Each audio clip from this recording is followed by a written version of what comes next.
And let's move on to Liverpool to finish things off. Obviously, first of all, definitely worth saying about Diogo Jota, Andre Silva. If anyone hasn't seen the weekend roundup this morning, I really encourage anyone to go and watch it. There was a really nice sort of intro section when they spoke about Jota, Andre Silva.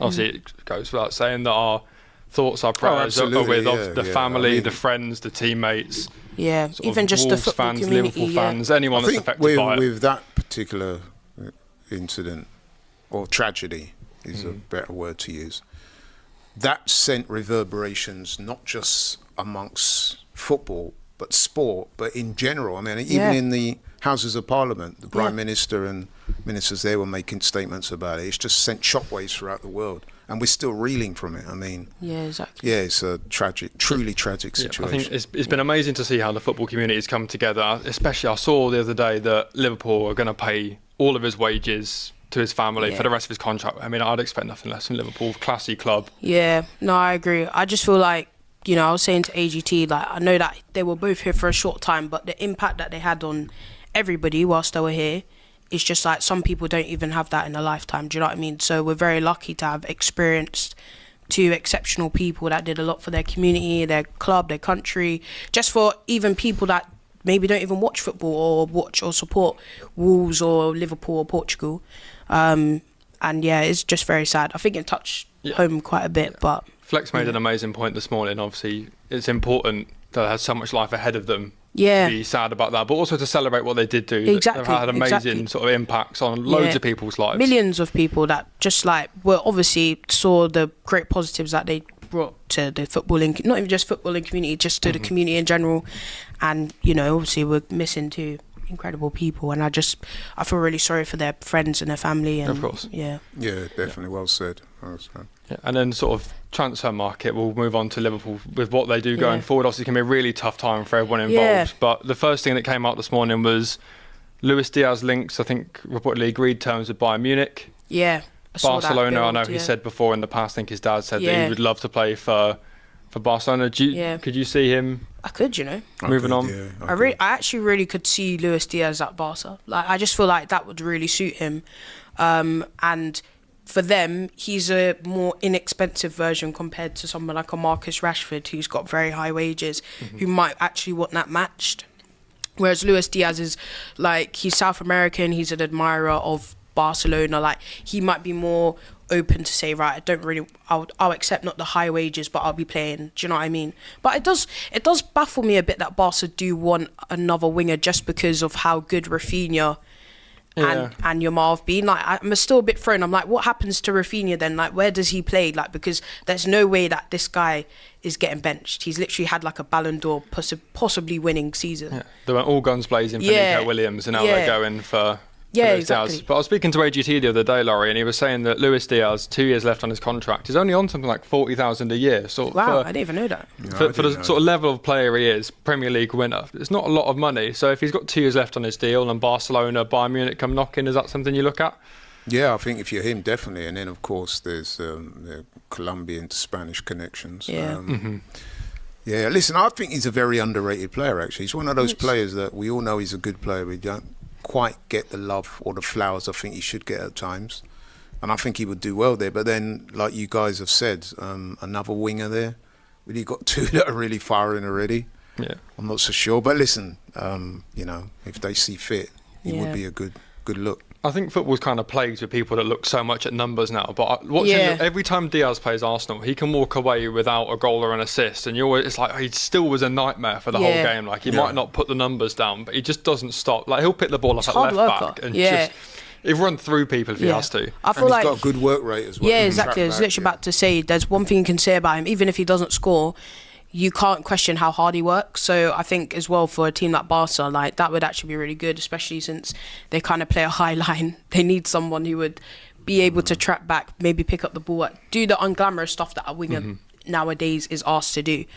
But I don't really see him at Bayern, but I could see him at Barca. I'm not gonna lie. And then some other transfer news from Liverpool. It came up from Madrid zone. Sasha Tavrioli, I think it's pronounced, the journalist, saying that Ibrahima Konate has now made his decision. If he leaves Liverpool, it will only be to join Real Madrid. The decision is very clear for the Frenchman. He considers Real Madrid as the perfect club to grow his career, willing to wait until 2026 and join as a free agent, similar to Trent. So is this Can you understand the whole? Or want to play for Real Madrid, just no matter what. I can, but I'm surprised he's so players. vocal with it. I wouldn't have thought you'd want to put your cards out there like that. But we know what the Madrid media are like. They did it with when we Trent for years. played I mean, look, they were have to go that closing far. the roof. They were saying 90 minutes in the Bernabeu is really long. Like when it comes to media for Madrid, it's mental mind games. They jump through hoops and that it wears on you for like going back to when we played them. Honestly, that week leading up to playing them was the worst. We were 3-0 up and I was bricking it. Yeah, and I'm just like, I keep hearing about Madrid this, Madrid that. Like it's like mental warfare that they like almost inflict on you. I personally feel like Konate will want to stay at Liverpool, if I'm being honest. Like, I think he probably just wants more money because, I remember HT saying that he earns less than Conor Bradley or something like that. Yeah. Like, that's, Really? Yeah, that's a crazy... The reports are saying That's something like crazy. he's looking for over 200 grand a week, but it doesn't really fit with Liverpool's wage structure. They don't, unless you're a Van Dijk or a Salah, they don't really go big. I would say 200k is very high. Like, just because he does have a few injury issues, and I feel like now that they've given Virgil and Salah for around 400k a week or something like that, that's it. You obviously want to keep everyone else a But if bit he's lower. earning less than Conor Bradley, he's an established French international. Right? I feel like if you gave Konate 150k a week, I think that's quite, or even 120 to 150k, I think would actually be a good amount. Just considering that, this is not to take away from him, but considering that he's playing next to Virgil van Dijk, who's just incredible. Like, he's still got a ways to go there. Don't get me wrong, he's a French international, but I don't know. He's not even starting for France at the moment though, as well. You've got.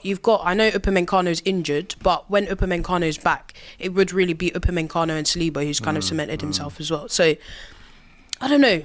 I think Madrid have already to learn that he's getting less than Conor Bradley. Yes, that does shock. That shocked me as well. It looks like somebody somewhere is going to have to increase those. Yeah, numbers. that's got to be increased if you want it, because he's a really good defender. He is. If you're Liverpool, do you put a deadline on this? Do you say, you've got 1 year left on your contract after this summer, we're not going through the same thing again? So absolutely. They sign by the 1st of September. They can't allow that situation that happened with Trent to happen again, especially with the same team in similar circumstances. So they need to address that. Yeah, it's got to be a learning curve. And then Mark Gay's been linked quite heavily as well. He's got a year left on his contract as well. Could that be sort of a like for like, or is that more of a Quanzer's out, we need another body in? Yeah, but then do you know what I always think? Where's Joe Gomez right now?